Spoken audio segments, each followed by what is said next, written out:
Thou shalt not stir out your house today. I shall forth. My threats never looked but on my back, for when they see my face, they are vanished. I never stood on ceremonies, yet now they fright me. I beg of you, do not go. What can be avoided? Whose end is purposed by the mighty gods? Yet Caesar shall go forth, for these predictions are to the world as they are to Caesar. When beggars die, no comets are seen. The heavens blaze forth the death of princes. Cowards die many deaths, but the valiant taste of death but once. All the wonders that I have heard. It seems to me most strange that men should fear, seeing that death, a necessary end, will come when it will come.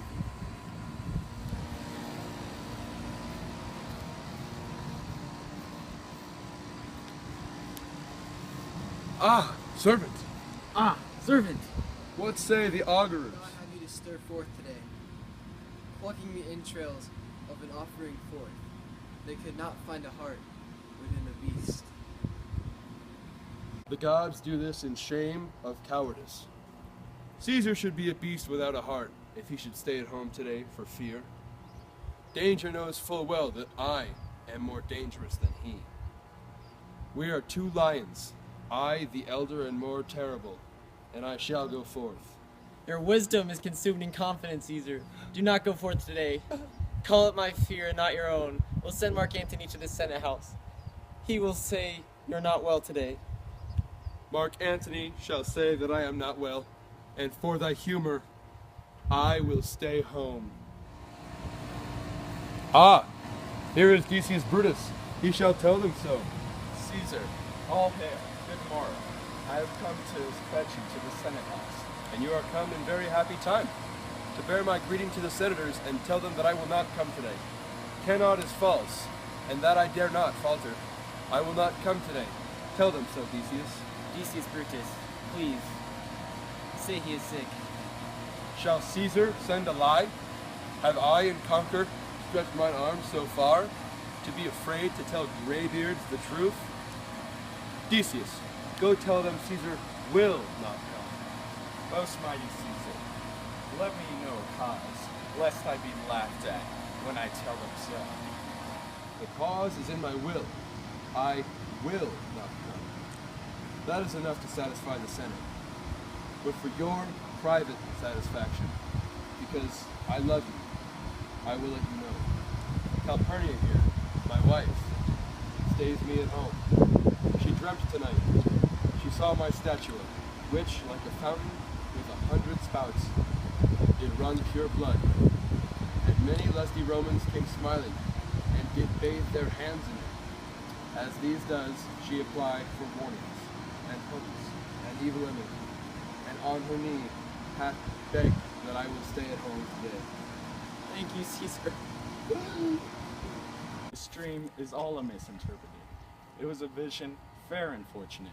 Your statue, spatting blood in many pipes, signifies that from you great Rome shall suck reviving blood, and that great men shall press for tinctures, stains, relics, and cognizance. This, by Calpurnia's dream, is signified. In this way have you well expounded it. I have when you have heard what I can say, and know it now that the Senate has concluded to this day a crown to mighty Caesar. If you shall send them word that you are not coming, their minds may change. Besides, it were a mock, apt to be rendered, for someone to say, break up the Senate until another time, when Caesar's wife shall meet with better dreams. If Caesar hide himself, shall they not whisper, lo, Caesar is afraid? Pardon me, Caesar, for my dear, dear love. To our preceding bids me tell you this, reason to my love is liable. How foolish your fears seem now, Calpurnia. I am ashamed I did yield to them. Give me my robe, for I shall go.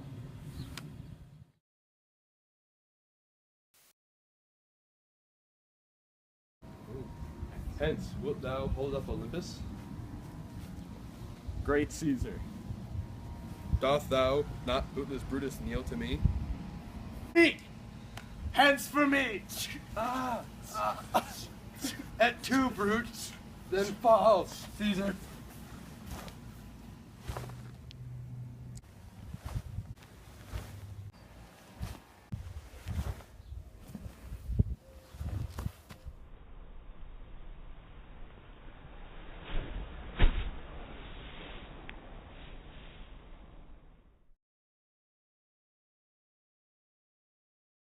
Friends, Romans, countrymen, lend me your ears. I come to bury Caesar, not to praise him. The evil that men do lives after them, so let it be with Caesar. The noble Brutus hath told you Caesar was ambitious, and Brutus is an honorable man. So are they all, honorable men. Come to speak I at Caesar's funeral. He was my friend, faithful and just to me. But Brutus says he is ambitious. And Brutus is an honorable man. He hath brought many captives home to Rome, whose ransoms did the general coffers fill. When the poor hath cried, Caesar hath wept.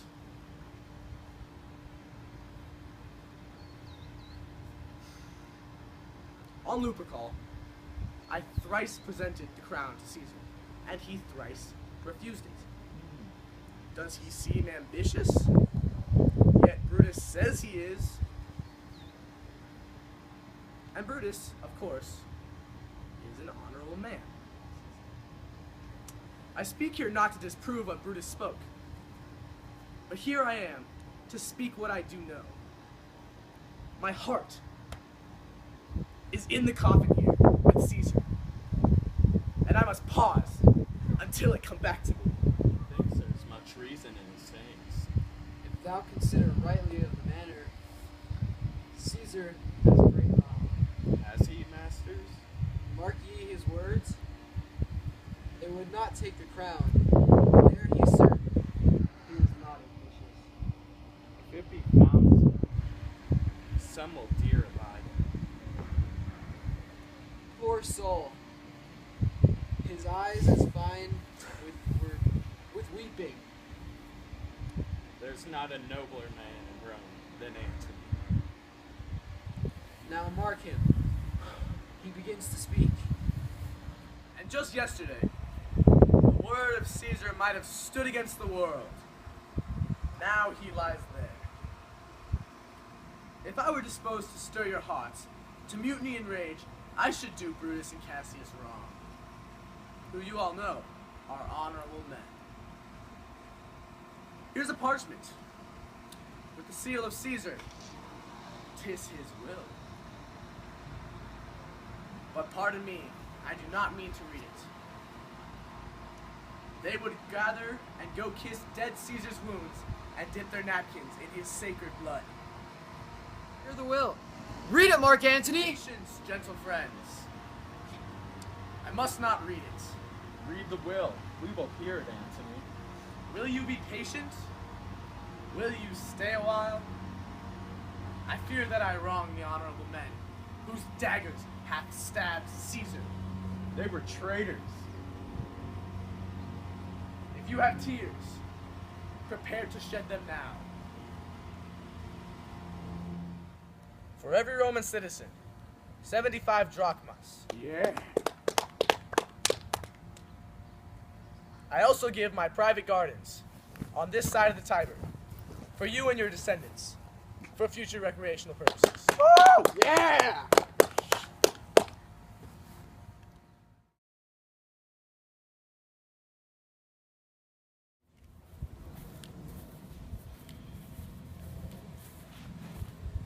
Sit thee down, Clitus. Slang is the word. It is a deed in fashion. Hark thee, Clitus.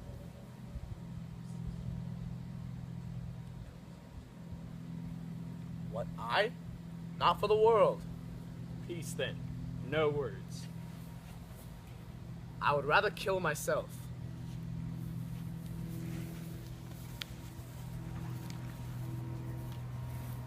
Hark thee, Dardanius.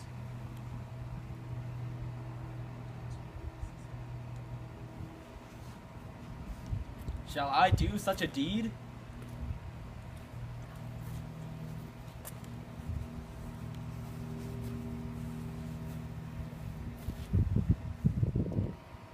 What ill task did Brutus ask of thee? To kill him.